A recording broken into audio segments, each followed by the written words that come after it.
구원받은 하나님 자녀가 언약의 여정으로 갈 때 오는 어려움이 있습니다. 이 어려움은 당연한 거란 것입니다. 그것을 또 알도록 도와야 되겠습니다. 왜냐하면 그것조차도 하나님의 은혜 속에 있기 때문에 그렇습니다. 하나님 주시는 꿈은 미리 앞서서 내게 주어지는데요. 그 꿈을 따라갈 때 성공의 길, 곧 축복의 길에 이르게 됩니다.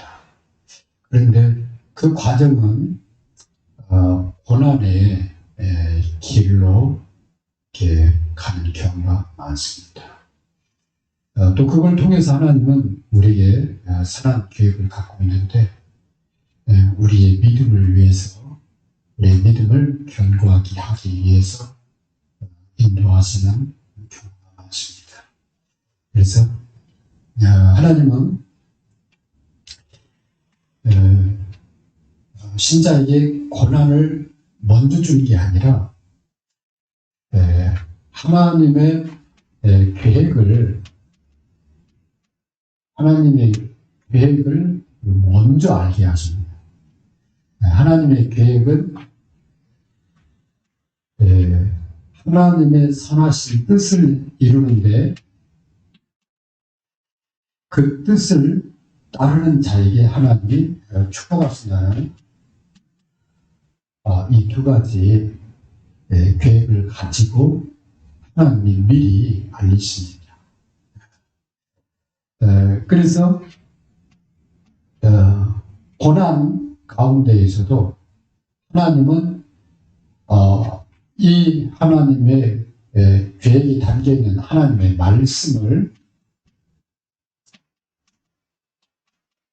믿고 따르는 자에게 하나님은 고난 속에서 반드시 역사하십니다.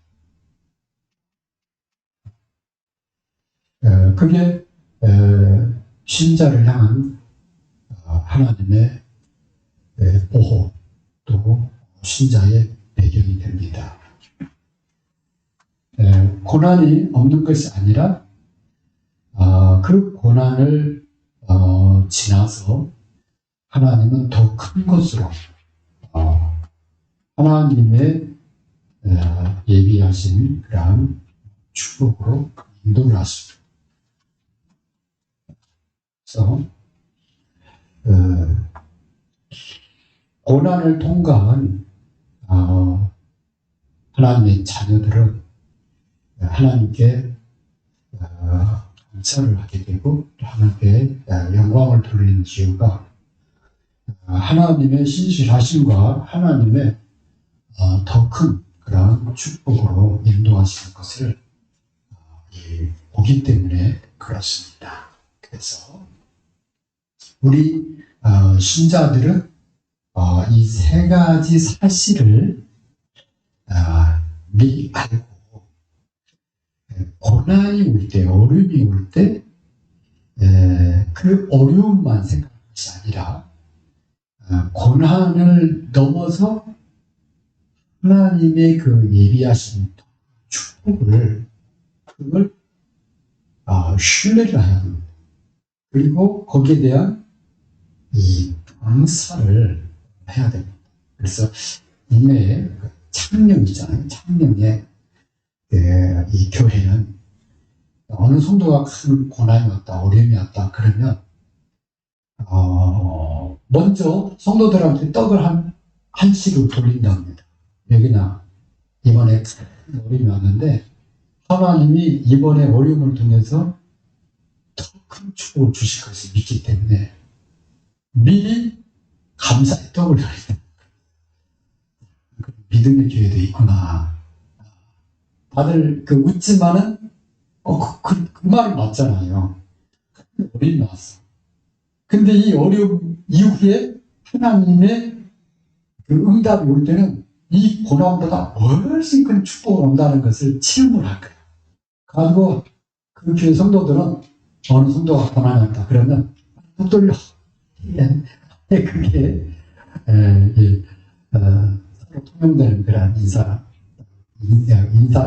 것을 이렇게 듣고 그렇게 나왔어. 그래서 신자도 뭐가 온다요? 신자도 고난이 온다. 신자도 고난이 옵니다. 우리는 성경에 고난하면 욕을 생각하잖아요. 그렇습니다. 욕의 믿음 생활 성실했잖아요. 근데 고난이 왔어요. 나중에 고난을 통과하고 난 다음에는 전부 2배로 이 재산 모든 것 다 2배로 채우시는 거예요. 그러면 초대교회 사도행전 4장 1절에 12절 초대교회 사도들은 어땠냐? 복음에 대한 생을 걸었는데 와 엄청난 고난이 와가지고 베드로가 잡혀 들어가잖아요. 공회에서 이 결정되면은 출교까지 됩니다. 출교되면 유대인 사이도 못 살거든요. 완전 이방인 취급하거든요. 그때 베드로가 고백을 하잖아요. 다른 이로서는 구원을 얻을 수 없나니 제가 인간의 구원을 얻을 만한 다른 일을 우리에게 주신 적이 없다. 하나님 우리에게 그리스도를 주신 분은 딱 한 번, 자 예수님. 여기에 대해서 분명히 선포하들. 평신도로서 이 순교의 자리에 올라간 사람이 스테반의 그런 고난. 이 특징이 뭐냐? 복음으로 살려고 하는, 이 복음 때문에 고난을 당한 거예요. 복음 때문에. 그래서 복음 때문에 여러분이 때로는 고난당할 수도 있고 욕을 먹을 수도 있다. 그러나 주님이 뭐라냐? 나와 복음을 내서 핍박을 당한 자는 반드시 주님이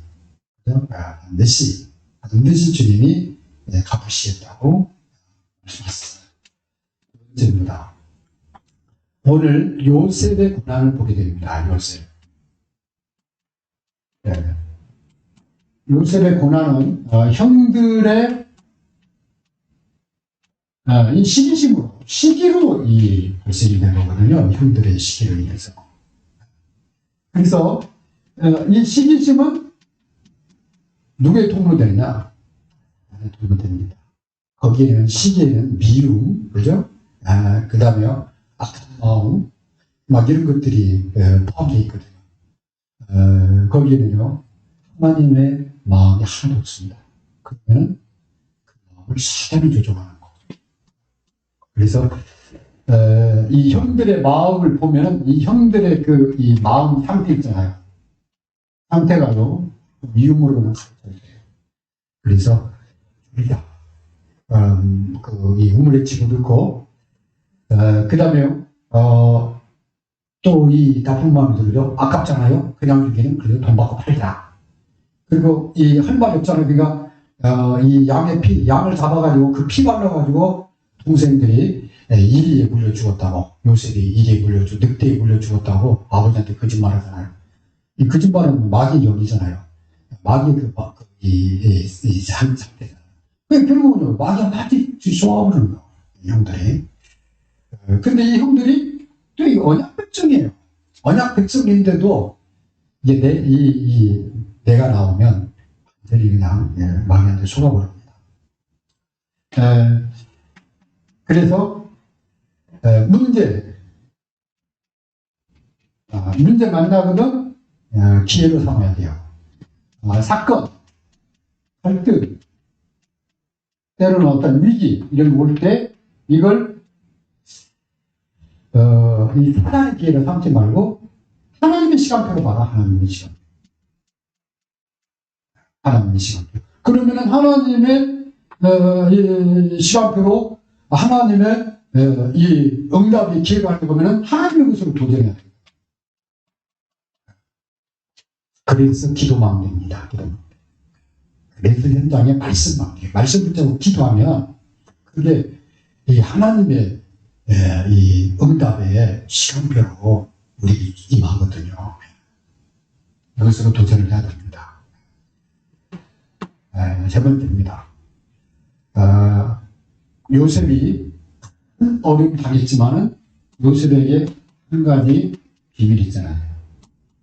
요셉과 함께 하시는 분이 있어요. 누구요? 하나님과 함께 하신 하나님. 그래서 요셉이 37장 이 1절에서 11절까지는 형들의 그 미움을 받아서 이 꿈을 꾸고 그 하나님의 계획을 말하는데 11절에 보면 형들이 크게 시기하잖아요. 시기를 당하는데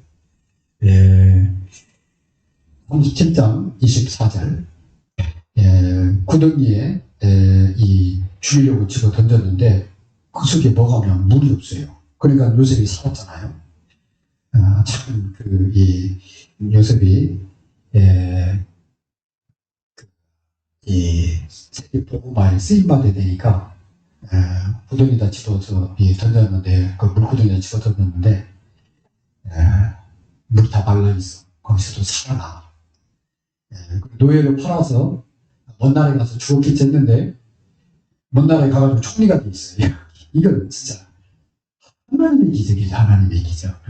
그래서 언약 잡은 하나님의 자녀는 하나님이 반드시 인도한다. 하나님의 말씀을 따라가는 사람은 하나님의 그 말씀 그대로 이루어가십니다.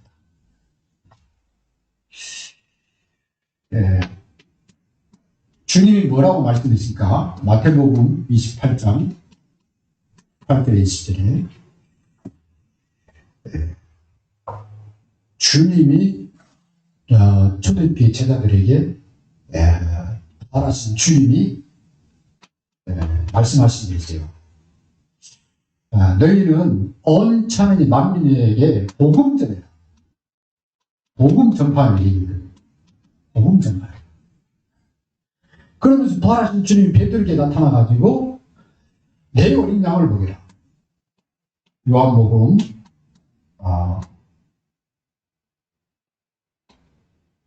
어린 양, 내 어린 양을 먹이라. 그러면서 마태복음 28장에는 모든 족속으로 제자를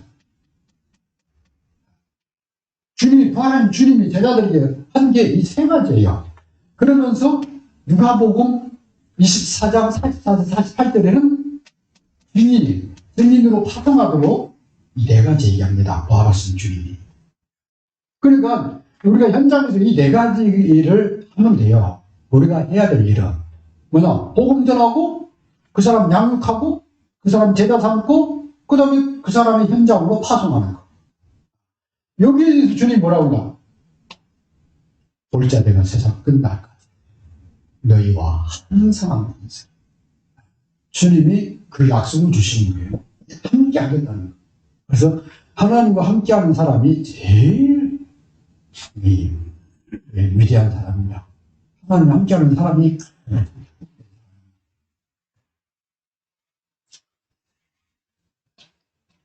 악인들도 보쌈 같잖아요. 그런데 잠언 16장 2절을 보면 악인도 악인의 날에 하나님이 적당하게 쓰신다는 거예요. 악한 일에 적당하게 쓴다는 거. 악인도 하나님이 악인의 날에 적당하게 하신다. 그러니까 하나님도 악인도 쓰셔요.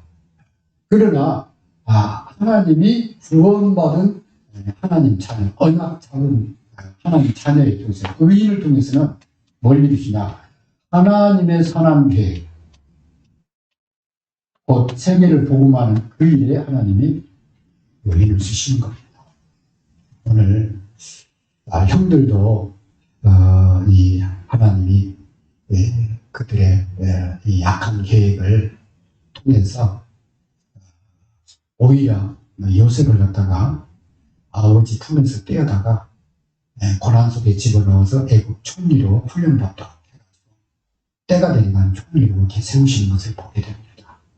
그래서요, 우리는 우리 자녀들이나 렘넌트들의 일에 있어서 우리의 눈으로 볼 게 아니라 하나님의 눈으로 보고 그들이 복음 안에서 언약 안에서 귀하게 쓰임받을 수 있도록 도와줬고 또 때로는 기다리기도 하고 그렇게 해야 됩니다. 결론입니다. 고난이나 어려움이 올 때 뭘로 삼느냐? 기회로 삼으라. 어떤 기회입니까? 하나님의 언약. 이 언약이 반드시 성취되는 그런 기회로 삼으시고요. 하나님은 응답하시잖아요. 더 큰 응답의 기회. 더 큰 응답의 기회로 삼으시고. 그리고 하나님 우리 인간을 하나님께 영광 돌리도록 지으셨다고 그렇게 되어 있습니다. 그래서 하나님께 나의 삶을 통해서 하나님께 영광 돌리는 그런 기회로 삼으시기 바랍니다. 기도하겠습니다. 하나님, 어려움 당한 요셉의 삶을 통해서 그 어려움 속에서 하나님이 함께 하시는 것과 또 하나님이 말씀하시고 계획을 드러내셨을 때 반드시 성취해 가시는 하나님이시다. 그리고 그걸 통해서 정말 순수한 진정한 영광을 받으시기를 기뻐하시는 하나님이심을 오늘 다시금 말씀을 통해서 우리 마음에 담게 하시니 감사합니다. 하나님이 영광을 받으시옵소서. 감사합니다. 예수님의 이름으로 기도하옵나이다.